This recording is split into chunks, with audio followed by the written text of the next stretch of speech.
रेनेटस नोवा use करने के बाद शरीर में होने वाले बदलाव आखिर क्या हैं। जब हम रेनेटस यूज़ करते हैं तो हमारी बॉडी के अंदर कुछ अजीब से चेंजेस होने लगते हैं, जैसे कि लूज मोशन होना, सर में दर्द होना, बदन में दर्द होना, शरीर में दाने निकलना, शरीर में खुजली होना, या कोई जिस समस्या के लिए आपने इस प्रोडक्ट को लिया है वो समस्या थोड़ी सी बढ़ जाना। ये सारे चेंजेस जो अचानक से हमें बॉडी में देखने को लिए मिलते हैं, आखिर है क्या, इनको हम नहीं समझ पा रहे हैं। आज इन सभी को समझने के लिए, जानने के लिए आज इस वीडियो में लास्ट तक आप बने रहिए। आपके सभी सवालों का जवाब इस वीडियो में आपको मिलने वाला है। तो चलिए दोस्तों, शुरुआत करते हैं आज के इस वीडियो की। और उससे पहले मैं आप सभी का स्वागत करता हूं आपके चैनल क्रिएट ऑन वर्ल्ड पर। अपनी सोच बदलें, अपनी दुनिया बदलें। आपकी बाहरी दुनिया आपकी आंतरिक दुनिया का प्रतिबिंब है। जैसा आप सोचते हैं वैसा आपके साथ घटित होता है। इस वजह से हमेशा पॉजिटिव सोचिए, अच्छा सोचिए, जीवन में बड़े लक्ष्य रखिए और जीवन में आगे बढ़ते चलिए। इसके अलावा आप हमसे 4 प्लेटफॉर्म हैं जिन पे और मुलाकात कर सकते हैं। व्हाट्सएप पे, फेसबुक पेज पर, इंस्टाग्राम पर और टेलीग्राम चैनल पर आज हमारे साथ आप जुड़ सकते हैं और रेनेटस से रिलेटेड, नेटवर्क मार्केटिंग से रिलेटेड सारी जानकारी आपको यहाँ पर रेगुलर मिलती रहती हैं। तो चलिए दोस्तों, आज के इस वीडियो की शुरुआत करते हैं। रेनेटस वेलनेस प्राइवेट लिमिटेड की इस वीडियो में आप सभी का हार्दिक स्वागत है। दोस्तों, सबसे पहले हमें ये समझना है कि जब रेनेटस नोवा हम खा रहे हैं तो एक प्रकार का ये आयुर्वेदिक प्रोडक्ट है, प्राकृतिक प्रोडक्ट है। और जब प्रकृति अपना काम करती है तो उसका काम करने का तरीका जो होता है वो नेचुरल तरीका होता है। और नेचुरल तरीका क्या है? सबसे पहले ये प्रोडक्ट आपके बॉडी में एंट्री करने के बाद आपकी क्लींजिंग पे काम करता है, आपकी सफाई के ऊपर काम करता है। ये सफाई होती कैसे, हम इसको एक बार समझ लेंगे तो होने वाले चेंजेस हमें ऑटोमेटिकली समझ में आने वाले हैं। तो क्या है वो चेंजेस? तो देखिए, सबसे पहले समझिए कि आपकी बॉडी के अंदर आपका एक पार्ट जो सबसे ज़्यादा महत्वपूर्ण है वो है आपकी स्मॉल इंटेस्टाइन।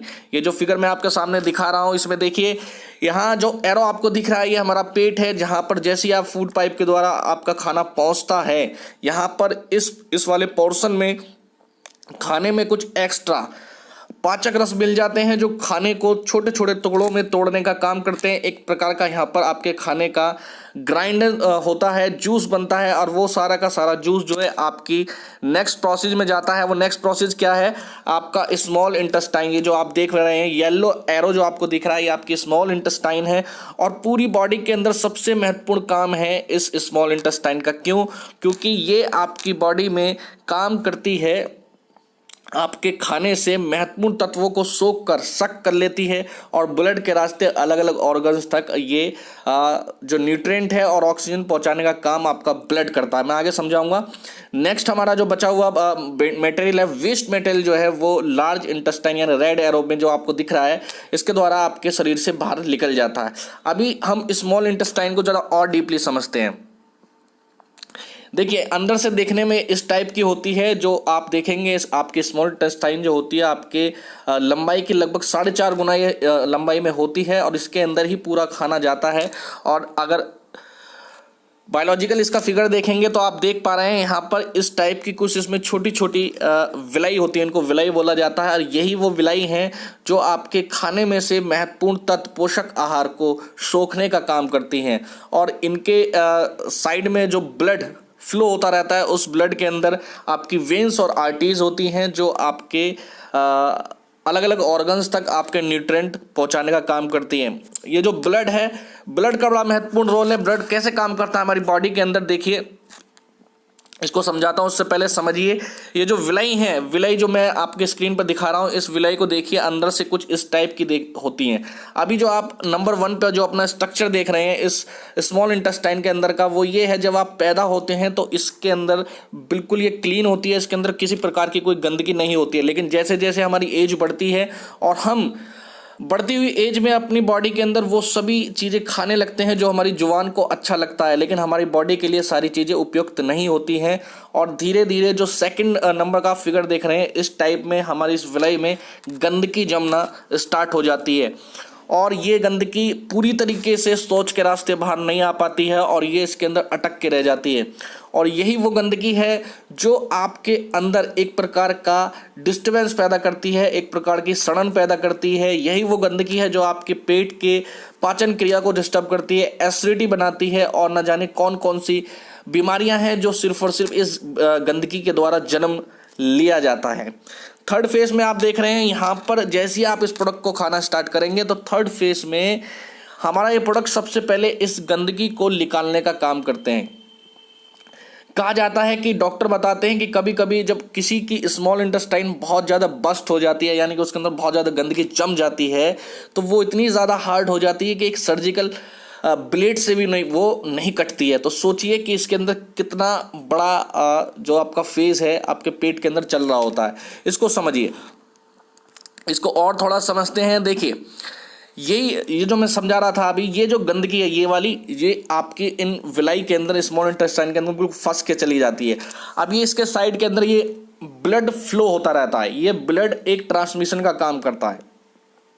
लेकिन जब ये गंदगी बहुत ज़्यादा बढ़ जाती है तो धीरे धीरे जो ब्लड के रास्ते आपके न्यूट्रिएंट जाने चाहिए थे वो सारे के सारे इस गंदगी में मिलने लगते हैं। यानी कि जब गंदगी फ्लो बहुत ज़्यादा बढ़ जाती है तो ब्लड में धीरे धीरे इसका मिलना शुरू हो जाता है, ये ब्लड के अंदर भी धीरे धीरे पहुंचना स्टार्ट हो जाती है। और जब ये ब्लड के रास्ते आपके अलग अलग ऑर्गन्स तक पहुंचती है तो देखिए क्या होता है।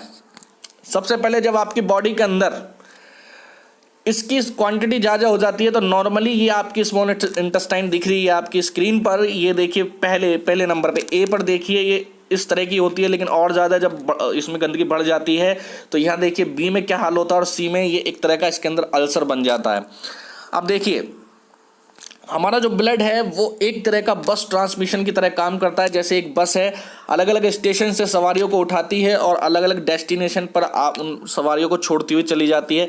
इसी तरीके से हमारी बॉडी के अंदर हमारा जो ब्लड है, ये दो चीज़ें हमारी बॉडी में ट्रांसमिशन करने का काम करता है। वो क्या है?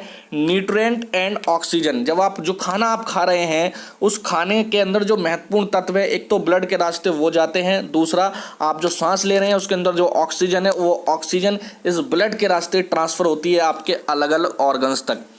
अब देखिए ये जो स्मॉल इंटेस्टाइन है इसके द्वारा ही आपके अलग अलग ऑर्गन्स संचालित हो रहे हैं, क्योंकि जो आप खाना खा रहे हैं वो सबसे पहले इस स्मॉल इंटेस्टाइन में जाना है और जो आप हवा से जो ऑक्सीजन ले रहे हैं वो सब इसके रास्ते मिलकर अलग अलग ऑर्गन्स तक पहुंच रही है। अब देखिए जब ये गंदगी बहुत ज़्यादा बढ़ जाती है आपकी बॉडी के अंदर तो ये अलग अलग ऑर्गन्स तक ब्लड के रास्ते पहुंचना स्टार्ट कर देती है। यही वो सारे रीज़न हैं कि अगर आपके हार्ट के अंदर दिक्कत आ रही है तो ये गंदगी वहाँ पर एक कोलेस्ट्रॉल के रूप में जम जाती है, आपके किडनी के अंदर ये स्टोन के रूप में जम जाती है, लीवर के अंदर देख सकते हैं तो उसके अंदर सूजन आने स्वेलिंग आ जाती है। इसके अलावा आप ये ग्रीन कलर की जो लीवर के नीचे ग्रीन कलर देख रहे हैं, यहाँ पर आप देखेंगे ये आपकी पैनक्रियाज हैं। पैनक्रियाज क्या करती हैं? एक प्रकार का हार्मोन्स, इंसुलिन नाम का एक हार्मोन्स रिलीज करती हैं जो आपके कार्बोहाइड्रेट को ग्लूकोज में कन्वर्ट करता है। ग्लूकोज क्या है? हमारी एनर्जी होती है। तो जिस व्यक्ति को शुगर हो जाता है, डायबिटीज़ हो जाती है, उसकी ये पैनक्रियाज जो है वो काम करना बंद कर देती है। किस वजह से? क्योंकि इसके अंदर ये गंदगी बहुत ज़्यादा पहुंच जाती है और वहाँ उस पूरी के पूरी पैनक्रियाज को डैमेज कर देती है। आपके लंग्स में कोई समस्या आ रही है तो वहाँ के जो पोर्स हैं आपके लंग्स के इस गंदगी के द्वारा वो ब्लॉक हो गए हैं।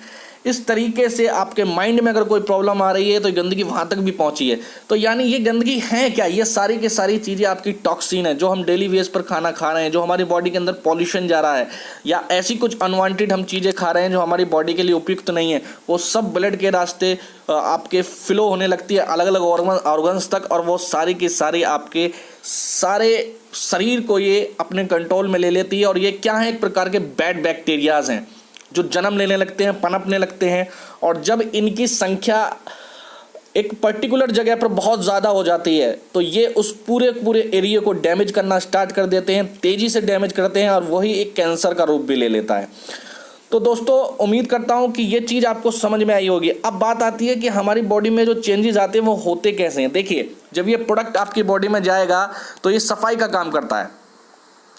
जब आपकी बॉडी में जाकर ये इस गंदगी को बाहर फेंकने का काम करेगा तो ये बैड बैक्टीरियाज जो होते हैं ये बहुत ज़्यादा विचलित हो जाते हैं और ये इधर उधर भागने की कोशिश करते हैं। और जब ये भागने की कोशिश करते हैं तो आपकी बॉडी के अंदर डिस्टर्बेंस पैदा होता है, आपके सिर में दर्द होना स्टार्ट होगा और अगर ये देखिए, इनको बाहर निकलने के आपकी बॉडी के अंदर 3 ही रास्ते हैं। पहला, ये शौच के रास्ते बाहर आएंगे तो लूज मोशन उस समय बहुत ज़्यादा हो जाता है। दूसरा, ये आपके सांस के रास्ते बाहर आएंगे तो उस समय आपको लगेगा कि मेरे दिल में बहुत तेज़ी धड़कन मेरी बढ़ गई है, मेरी हार्ट बीट बहुत तेज़ी से बढ़ रही है। या फिर आपका स्किन में बहुत छोटे छोटे पोज होते हैं, उनके रास्ते बाहर निकलने की कोशिश करते हैं। तो जब ये बाहर निकलने की कोशिश करते हैं तो वहाँ कभी कभी खुजली हो जाती है, वहाँ पर आपको इचिंग होगी, या कभी कभी छोटे छोटे दाने निकल जाते हैं। ये सब क्या है?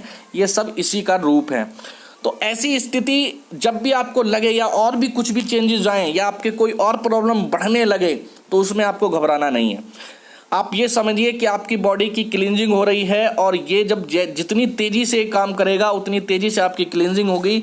और वो आपके लिए एक ऐसा फेज़ होता है जहां आपको ये समझना चाहिए कि मैं और मेरी बॉडी इस समय बिल्कुल ठीक हो रहे हैं। तो उसको आप थोड़ा सा वहाँ पर सब्र रखिए। ये किसी प्रकार के कोई साइड इफ़ेक्ट नहीं है, बॉडी में इस प्रोडक्ट का कोई भी साइड इफ़ेक्ट नहीं है, आपको कोई ज़्यादा डिस्टर्बेंस नहीं होगा इससे। ये सब नॉर्मल प्रक्रिया है, इसको हीलिंग प्रोसेस बोलते हैं। जब आप नेचुरल कोई भी चीज़ लेंगे तो आपकी बॉडी अपने आप को हीलिंग करती है, सफाई करती है अपनी, तो उस समय ये सारे चेंजेस आपकी बॉडी में दिखाई देते हैं। तो दोस्तों, जब भी आपको इस प्रोडक्ट को खाने के बाद कुछ अजीबो गरीब लगने लगे अपनी बॉडी में, कहीं दर्द होने लगे, कहीं इचिंग होने लगे, कुछ और भी दिक्कतें होने लगे, तो उस फेज़ को थोड़ा सा आप वहाँ पर कंट्रोल करिए अपने आप को, और वहाँ पर थोड़ा सा इंतज़ार करिए। पानी की क्वांटिटी थोड़ा सा बढ़ा दीजिए आप, और थोड़ा गुनगुना पानी पिएंगे तो ज़्यादा बेहतर रहेगा। और 10 से 15 दिन में आप देखेंगे कि आपकी बॉडी में सब कुछ धीरे धीरे नॉर्मल होने लगता है। अभी बात कर लेते हैं कि कभी कभी स्थिति आपको लगती है कि असहनीय हो रही है, कंडीशन ऐसी आ गई कि मेरा दर्द बहुत ज़्यादा बढ़ गया, असहनीय हो रहा है। तो उस कंडीशन में आप क्या कर सकते हैं? तो वहाँ पर आपको कुछ नहीं करना है, आप एलोपैथ की किसी मेडिसिन को यूज़ कर सकते हैं अपने किसी भी प्रोसेस को कंट्रोल करने के लिए, पेन को कंट्रोल करने के लिए, खुजली को कंट्रोल करने के लिए आप दिन में एक टैबलेट को इस्तेमाल कर सकते हैं। इसके अलावा आपको लग रहा है कि ये प्रोसेस थोड़ा लंबा जा रहा है तो अपनी डोज को घटा बढ़ा सकते हैं आप। अगर आप 4 कैप्सूल डेली ले रहे हैं तो उसको 3 करिए, 3 ले रहे हैं तो 2 करिए, 2 ले रहे हैं तो 1 कैप्सूल करिए। और जैसे जैसे आपको लगे कि नॉर्मल स्थिति होने लगी है तो फिर इसको धीरे धीरे बढ़ाइए आप, और इसको डेली 4 कैप्सूल डेली की डोज पर आपको ले जाना है। और सबसे महत्वपूर्ण बात आपकी लास्ट में यही है कि आपको पानी की क्वांटिटी इस दौरान काफ़ी अच्छी रखनी चाहिए। तो उम्मीद करता हूं दोस्तों कि आपको आज के इस वीडियो के अंदर जो आपकी समस्या है, अचानक से जो आपको महसूस हो रहा है, वो आपको सॉल्व हो गई होगी, समझ में आ गई होगी कि आखिर ये प्रोसीजर है क्या। ये एक हीलिंग प्रोसीजर है और इससे आपको घबराना नहीं चाहिए। तो उम्मीद करता हूँ आपको ये वीडियो बहुत बहुत पसंद आई है, आपका बहुत बहुत प्यार मुझे मिल रहा है, इसके लिए आपका बहुत बहुत धन्यवाद। और आप हमारे साथ अगर ज्वाइन करना चाहते हैं इस बिजनेस में तो आप हमारे ग्रुप टीम फ्लेक्स से कनेक्ट हो सकते हैं। और प्रोडक्ट की जानकारी लेने के लिए, प्लान की जानकारी लेने के लिए आप और भी वीडियो देख सकते हैं। थैंक यू, धन्यवाद।